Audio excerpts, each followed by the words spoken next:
Certains d'entre nous se sont laissés mettre sous le joug de l'ennemi. Et pourtant, il dit, je vous ai libérés. Mais Dieu est un Dieu de grâce. Il n'est pas un Dieu qui condamne. Tu as fait ça, je te condamne. Non. C'est un Dieu que lorsqu'on fait quelque chose qui n'est pas dans sa volonté, il va nous tendre la main afin qu'on apprenne à faire sa volonté. Et non pas, il va nous frapper. Et ce matin, ce qu'il dit, c'est, regarde, tu t'es laissé mettre sous un joug étranger, mais je te tends la main encore une fois. Prends ma main ce matin, afin que je te rende libre. Afin que ces paroles que tu chantes soient des vérités dans ta vie. Vous savez, souvent on chante des chants, mais on ne réalise pas que lorsqu'on loue le Seigneur, c'est une prière qu'on fait à Dieu. Quand je dis « je suis libre », puis je ne le suis pas, mes paroles disent quelque chose, mais mon cœur est éloigné. Et Dieu va dire « non, non, regarde, ce qui sort de ta bouche doit venir de ton cœur. Hein? » Fait que donc, ce qu'il fait, il nous amène à une transformation du cœur. Parce qu'on a confessé quelque chose. Lorsqu'on confesse quelque chose de notre bouche, que ce soit bien ou que ce soit mal, Dieu l'entend et l'ennemi l'entend. Quand vous dites de quelqu'un, « Ah, il est-tu stupide? » Mais vous êtes en train de mettre une malédiction sur cette personne. Donc, faites attention à ce que vous dites de votre bouche. La profondeur du cœur parle la bouche. Profondeur, pas de la superficialité. Amen? Alléluia. Ah, vous savez, on a parlé que Jésus est ressuscité. Ah, wow! Moi, je suis excité de savoir ça. Moi, ça m'excite. Je ne sais pas pour vous autres, mais moi, là, à chaque fois que je pense à ça, je me dis, imaginez-vous, moi, j'aurais été à côté du tombeau, j'aurais fait, « Ah, ah, ah, ah, qu'est-ce qui se passe? » La pierre, elle roule, toute seule à part de ça. Hein? Jésus sort. La gloire de Dieu resplendit. Mais ça ne s'est pas arrêté là. Ce n'était que le commencement. La puissance de la résurrection s'est manifestée là. Mais elle s'est manifestée pendant combien de jours? Hein? 40 jours. Et voilà. Jésus est apparu pendant 40 jours aux disciples. C'est extraordinaire. Êtes-vous d'accord avec moi? Mais pourquoi il est apparu pendant 40 jours? Il voulait s'assurer que chaque disciple, chaque apôtre, chaque disciple qui était dans la pièce quand il apparaissait, sache qu'il est vivant. Que ce n'était pas juste une apparition de leur imagination. Parce que, tu sais, tu peux avoir un flash d'imagination. Là, tu te dis, ouais, c'est peut-être à cause qu'il y avait de quoi? Il y avait peut-être des champignons à terre ou quelque chose. Ça arrive une fois, ça peut aller. Mais là, tu te retrouves dans le désert, il n'y a rien dans le désert, puis là, tu as l'apparition de Jésus. Ah, là, c'est peut-être le soleil. Ouais, franchement, ça doit être à cause que j'ai eu un coup de soleil. Mais là, tu es dans la barque, là, sur de l'eau, là, il fait beau, là, le soleil plombe. Tu n'arrives pas à pogner de poissons. Là, tu regardes sur la plage, puis il y a quelqu'un qui est en train de faire griller des poissons. Là, tu t'approches. Hop! Jésus est là. Bien là, à un moment donné, après 3, 4 fois, 5 fois, 6 fois, puis des situations toutes différentes, tu ne peux plus mettre en doute la véracité de son apparition, de sa résurrection, de la puissance qu'il ressuscite. Amen? Amen. Mais avant de commencer, je veux juste vous annoncer une autre chose qu'on va avoir. Puis, je veux juste que, quand vous allez voir ça, vous n'allez pas dire « Ah, mais là, le pasteur se met à dépenser bien d'argent. » Non, non, non, non, non, regardez bien.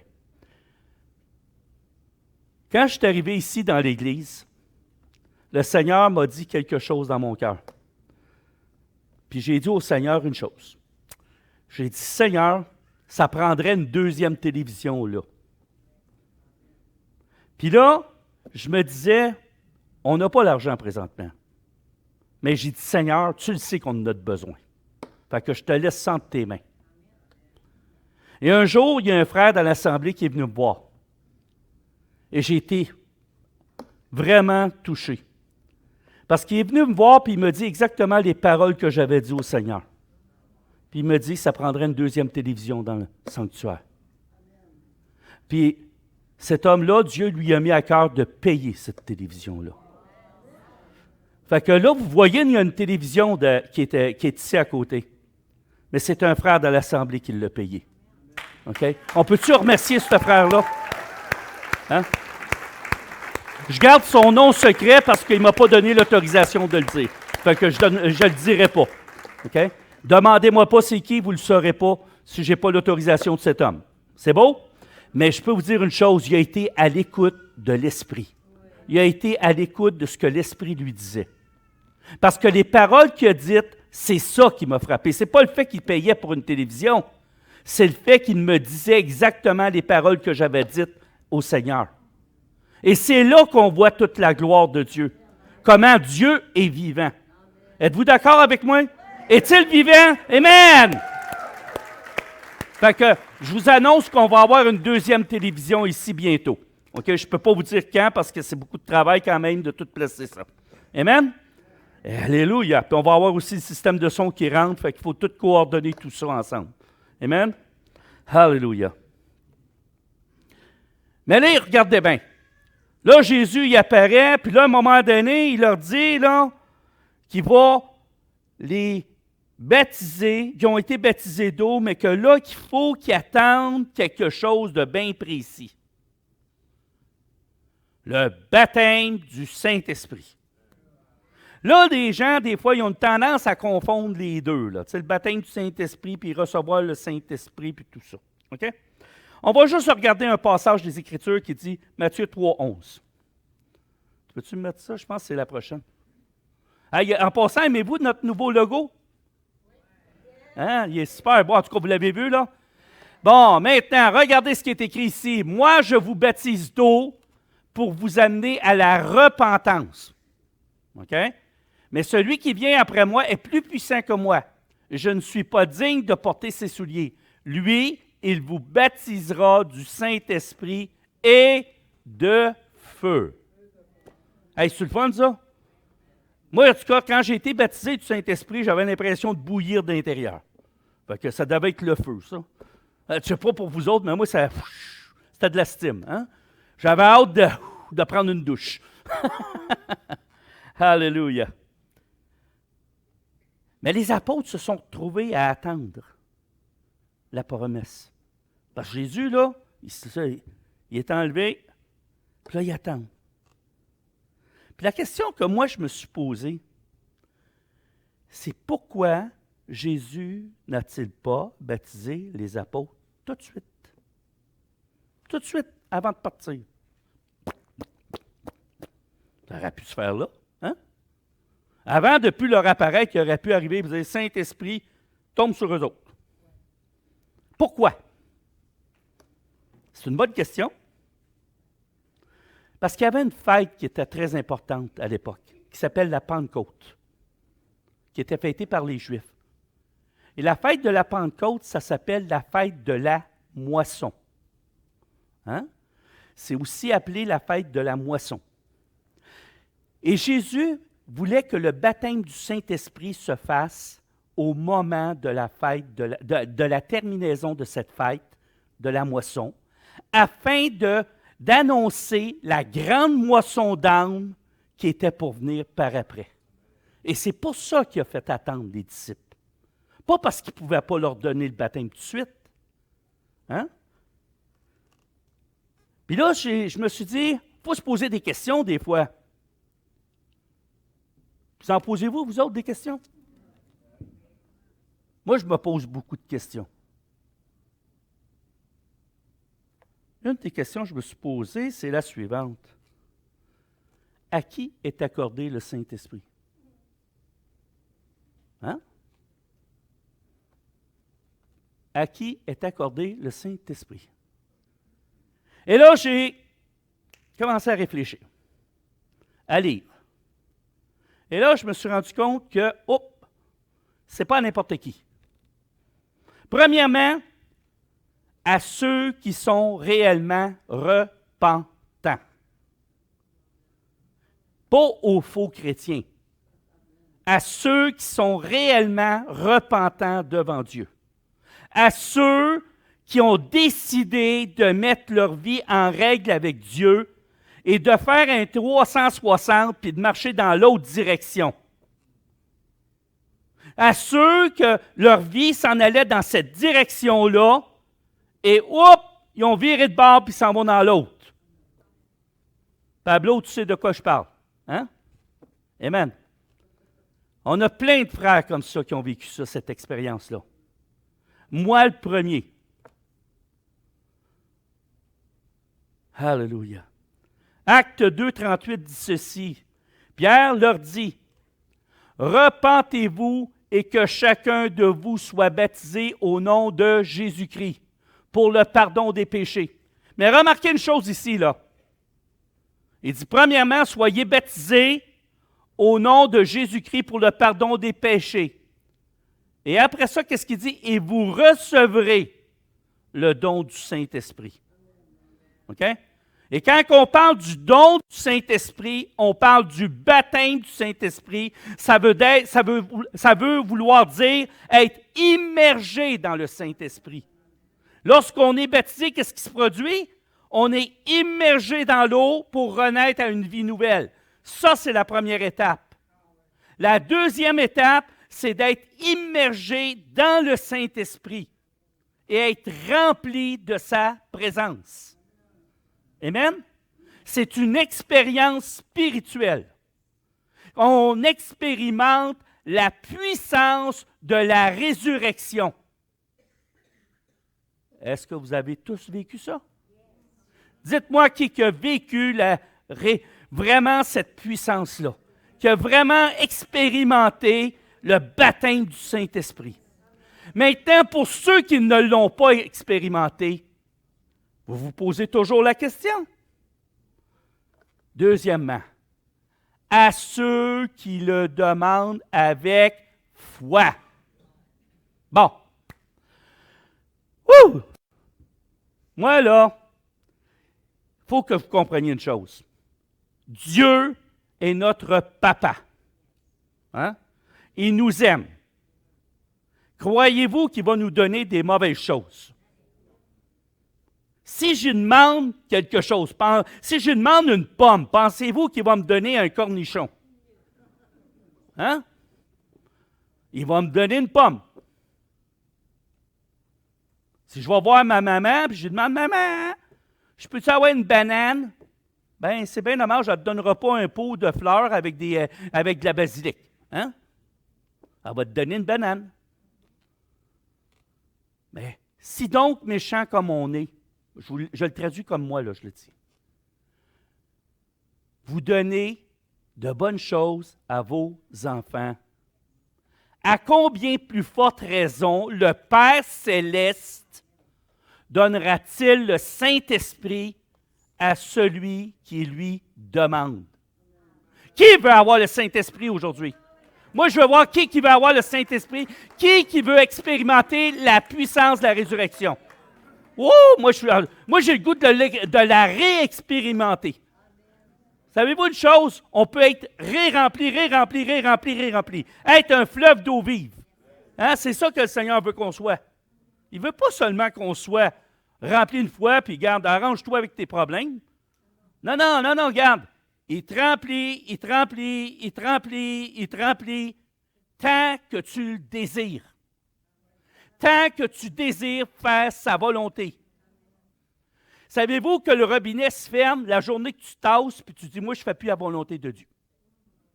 Là, le robinet, là, il y a quelques petites gouttes des fois qui tombent. Là, tu penses que tu es correct parce qu'il y a quelques petites gouttes. Puis à un moment donné, tu commences à sécher. Puis là, ta vie est terne. Oh oui, j'ai déjà expérimenté ça. Oui, mais aujourd'hui. Je te pose la question aujourd'hui.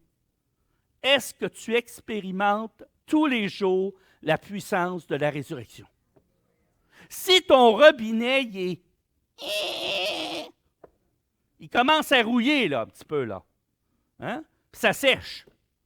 Attends pas, là, de déshydrater complètement puis de mourir spirituellement. Rouvre le robinet. Refais confiance à Dieu. Comme je l'ai dit tantôt, tu t'es mis sous un joug étranger. Reviens afin que Dieu puisse te libérer. Il n'y a pas de honte à tomber. Mais si tu restes là, tu vas mourir. Sache qu'il n'y a pas un frère ici qui va te juger. On va juste te tendre la main. Parce que ça arrive à tout le monde.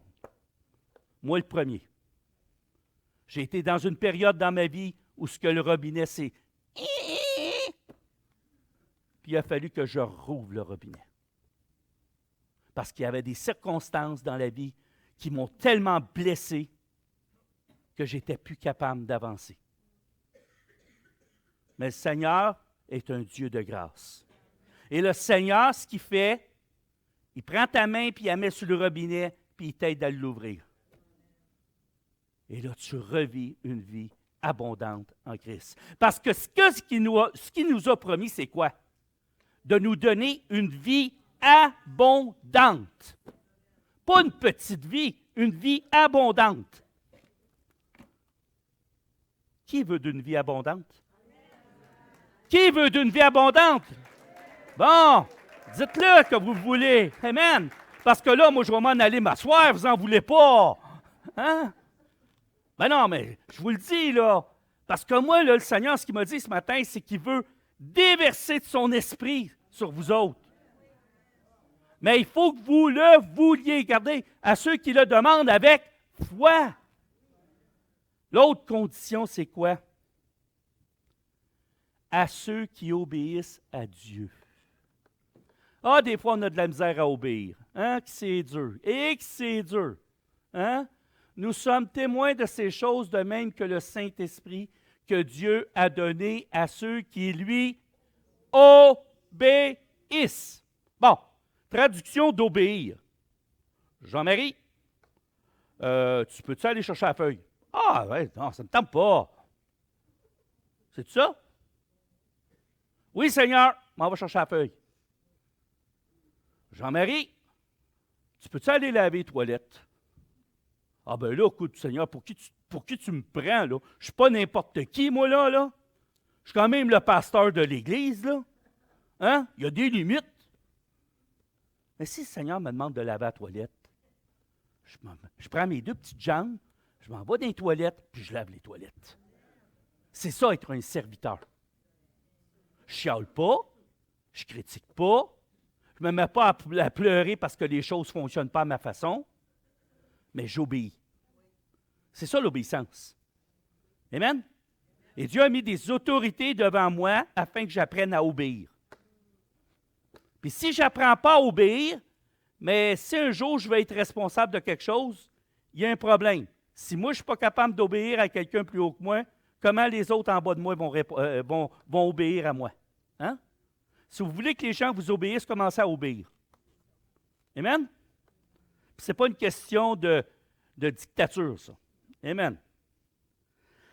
Mais là, une autre question, je me suis posé une grosse question. J'étais là, wow! Le cerveau, il bouillait. Tu sais, ça bouille des fois. Hein? La grosse question que je me suis posée, c'est comment recevoir le baptême du Saint-Esprit? Hein? Next.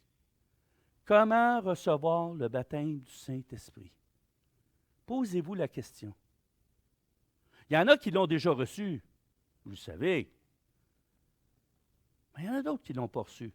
Puis ceux qui l'ont déjà reçu, puis que le robinet fait... Bien là, vous autres, je vous dis une chose. Commencez à vous poser la question, comment je pourrais recevoir à nouveau le baptême du Saint-Esprit? Comment je pourrais recevoir cette eau vive dans ma vie? Comment que le Seigneur peut alimenter à nouveau mon réservoir? Hein? Oh, mais j'ai un petit réservoir gros de main. Non, non. Regarde, il a dit, il va étendre ta tente. Fait que ton petit réservoir va devenir un gros réservoir si tu le laisses faire. Amen? Premièrement, il doit être reçu avec foi. Wow! Qui veut recevoir ça avec foi? Il dit à cela de l'Esprit que devaient recevoir ceux qui croiraient en lui. Car l'Esprit n'était pas encore, parce que Jésus n'avait pas encore été glorifié. Il dit de l'Esprit que devaient recevoir ceux qui croiraient en lui.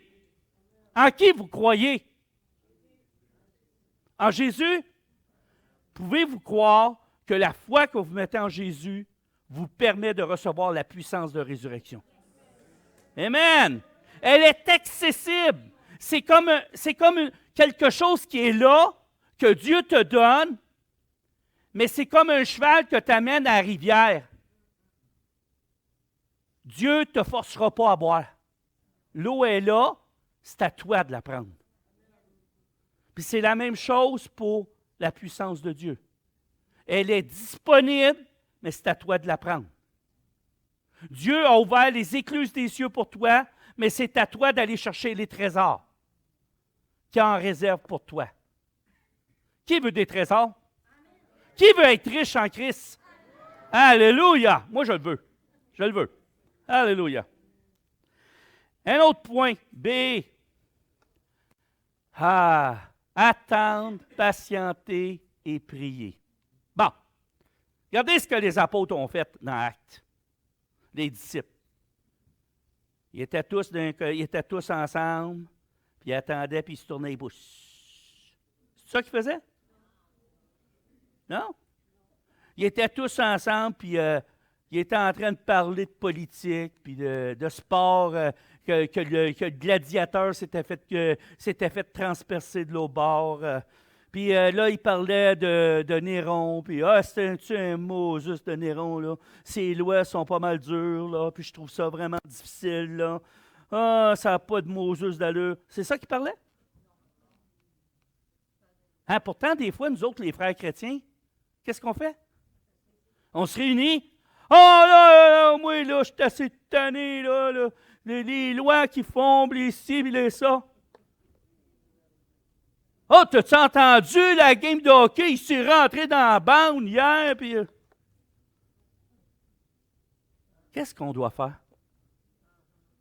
Comme il se trouvait avec eux, il leur recommanda de ne pas s'éloigner de Jérusalem, mais d'attendre ce que le Père avait promis. Ce que je vous ai annoncé, leur dit-il, car Jean a baptisé d'eau, mais vous, dans peu de jours, vous serez baptisés du Saint-Esprit. Donc, il y avait un objectif. Bon, moi, je veux l'avoir, la puissance du Saint-Esprit. Je vais me mettre à prier.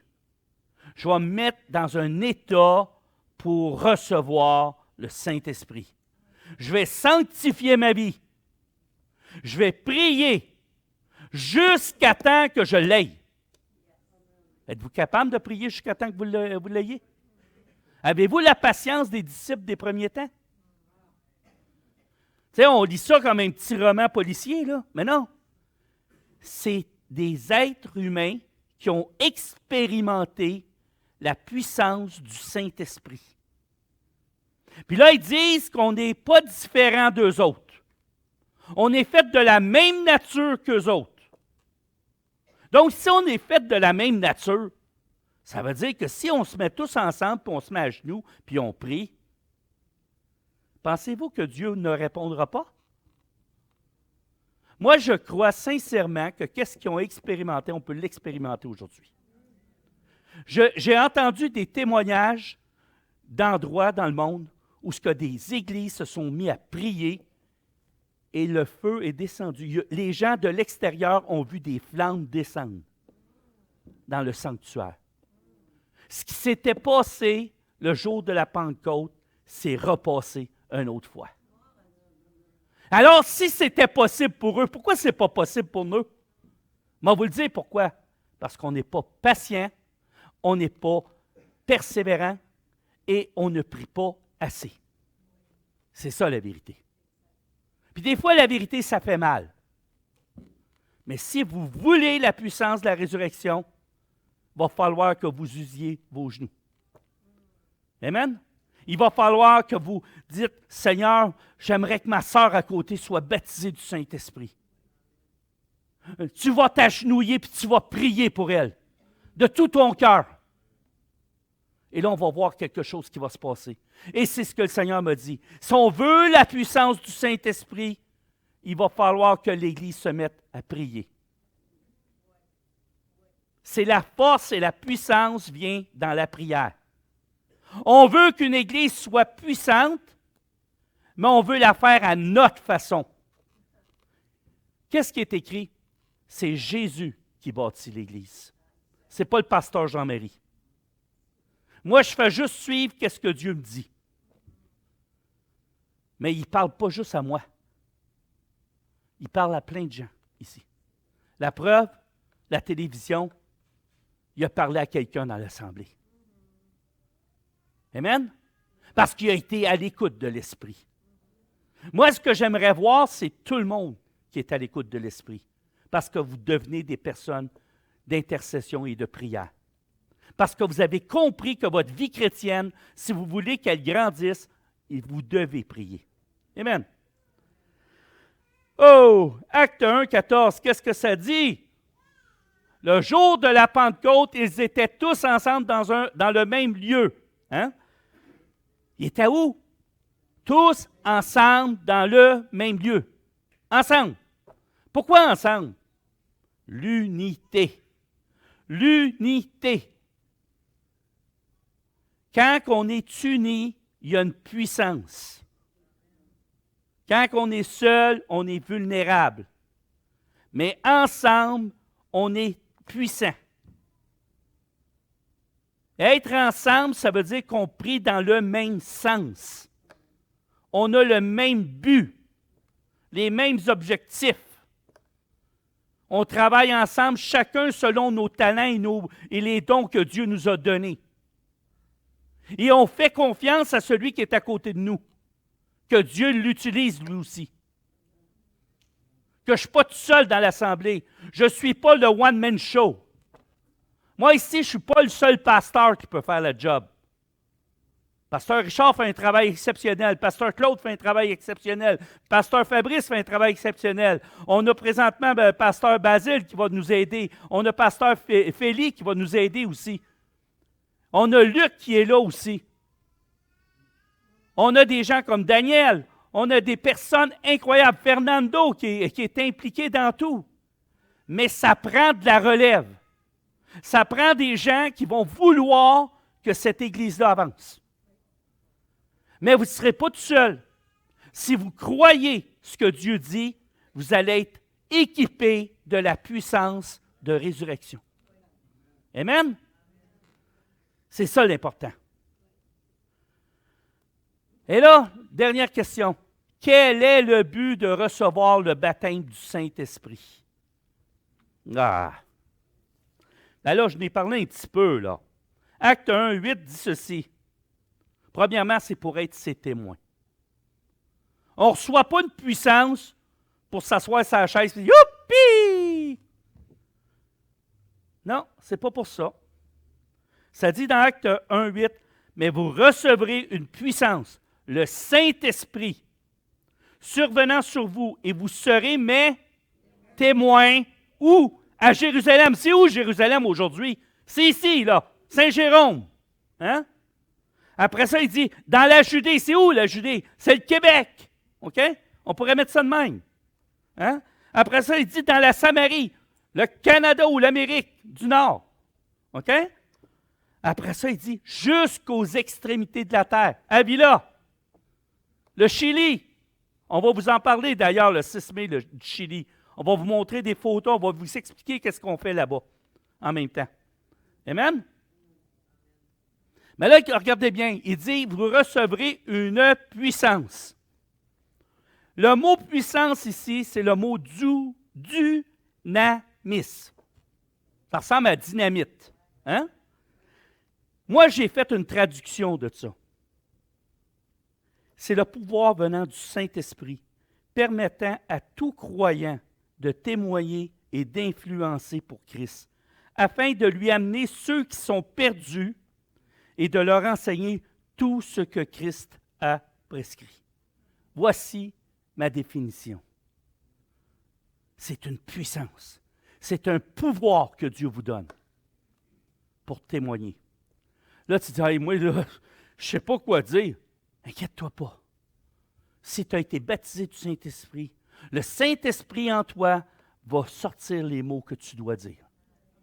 Amen. Ça, on va en reparler dans le cours que je vais donner sur l'évangélisation 2023. OK? Ceux qui s'intéressent, ça va être le fun. Alléluia.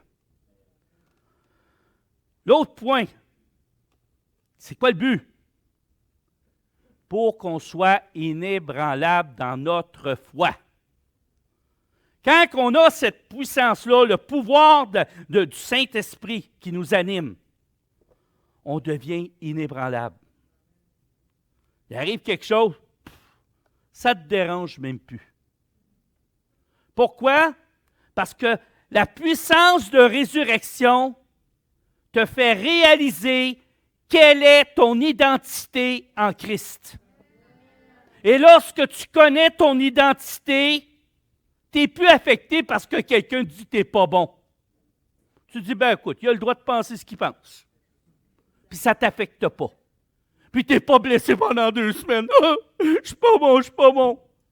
Puis tu t'appuies-toi sur ton sort. Puis là, tu n'avances plus. Non. Quand le Seigneur te donne la puissance de résurrection, il te donne quelque chose de précieux. Une identité puissante en lui. Et lorsque tu découvres cette identité-là, tu prends l'identité que tu avais avant, là, puis tu la tasses de côté. Puis tu te dis, voici, je suis une créature merveilleuse, créée pour de bonnes œuvres. Amen? Et ça, c'est bon pour tout le monde qui croit en Dieu et qui est baptisé du Saint-Esprit. Ah, je suis donc content.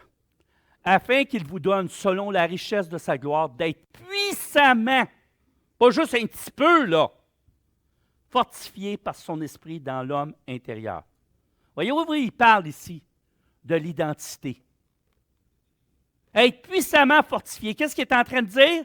L'homme intérieur, là, va avoir une force, une puissance, une identité en Christ, tellement forte qu'il va être inébranlable. C'est ce qu'il désire. Amen? L'autre point. Là, je m'en viens vers la fin. Là. Êtes-vous content? Vous êtes tannés de m'entendre, hein, je le sais. Pour nous révéler Christ. Vous savez, on accepte Jésus, mais on a besoin de révélation. Moi, encore aujourd'hui, Christ se révèle à moi. Il y a des choses qui me révèlent, là. Je me dis, pourquoi avoir attendu 30 ans, Seigneur, pour me dire ça? Hein? Je me semble que ça aurait été bon au début, là, tu sais. Un exemple, quand j'ai accepté le Seigneur, je comprenais plus ou moins la grâce. Jusqu'à temps que j'expérimente la grâce. Jusqu'à temps que je saisisse la grâce. Parce que ce n'est pas juste de l'expérimenter, il faut que tu la saisisses. Puis aujourd'hui, s'il y aurait une personne qui me dirait hey, « là, tu n'es pas assez sévère là-dessus, tu n'es pas assez... » Je dirais « Regarde, tu n'as rien compris. Alors, retourne dans ta Bible, puis lis-la comme il faut. Tu vas comprendre. » Je n'aurais même pas d'argumentation avec lui. Parce que la réalité, Christ nous tend toujours la main. Toujours. Puis ça, c'est la vérité. Amen? Pour nous révéler Christ, Jean 14, 26, qu'est-ce que ça dit? Mais le Consolateur, l'Esprit Saint, que le Père enverra en mon nom, vous enseignera. Qu'est-ce qu'il dit? Vous enseignera toutes choses et vous rappellera tout ce que je vous ai dit. Bon, bien là, je suis en train de parler avec quelqu'un qui n'est pas converti, puis là, je ne sais pas quoi lui dire. Je vais te donner un petit truc. Commence par juste intérieurement dire, Seigneur, j'aimerais ça parler de toi, mais je ne sais pas comment. Tu peux-tu m'aider? Tu as été baptisé du Saint-Esprit? Inquiète-toi pas. les paroles vont sortir tout seul. Tout seul. Ça va venir sur ta bouche, là, puis tu ne comprendras même pas comment ça se fait que tu parles comme ça. Qui a déjà expérimenté ça? Hein? Ah! Je ne suis pas fou de bord. Donc, je ne suis pas tout seul à avoir expérimenté ça. Alléluia! Puis c'est tellement le fun d'expérimenter la puissance du Saint-Esprit. Parce que ça, là, ça fait... Tu as l'impression que c'est plus toi qui rame. C'est la vague, elle passe à travers toi. C'est quelque chose, ça, là. Hein? Alléluia! Et le dernier point, et non le moindre, pour marcher dans l'unité. La puissance de résurrection, la puissance du Saint-Esprit nous est donnée afin qu'on demeure unis comme Christ est uni à notre Père céleste. Il dit, « Père, je suis un avec toi, permets qu'il soit un avec moi. » Et moi, ma prière est, « Permets que l'Église soit un avec toi, Père. » Mais qu'est-ce que ça veut dire être un? Regardez le mariage. On s'unit et Dieu dit, ils vont former une chair. Wow! Je vais te dire de quoi au début, là, c'était loin d'être une chair. C'était une chair là puis une chair là. Hein? Tu dis, c'est de l'impossibilité totale. Hein? Mais Dieu, dans sa perfection, travaille nos cœurs comme deux diamants qui se frottent. Puis à un moment donné, graduellement, on se rapproche. Puis maintenant, on devient étincelant. Et là, ouf, on devient un. Et c'est la même chose pour l'Église. Des fois, il y a des blessures. Des fois, il y a des choses qui se passent. Mais c'est parce que Christ est en train de faire un travail dans vos cœurs. Dieu est en train de travailler l'Église pour qu'elle soit un. Est-ce que vous voulez être un? Amen. Imaginez-vous une Église qui est un. La puissance que ça représente. Hein? C'est ce qu'on espère pour tout le monde. Maintenant, j'aimerais ça prier. J'aimerais ça peut-être, Dave, ça te dérange-tu de refaire encore ton chant? Non? OK, merci. J'aimerais ça parce que c'était super. En passant, on peut-tu remercier Dave? Hein? C'était vraiment beau. Merci. Hein? Merci, Dave. On va refaire ce chant-là. Puis, vous savez, quand la pierre a été roulée, ceux qui n'ont pas été baptisés du Saint-Esprit, levez vos mains. Levez vos mains comme ça. Levez vos mains.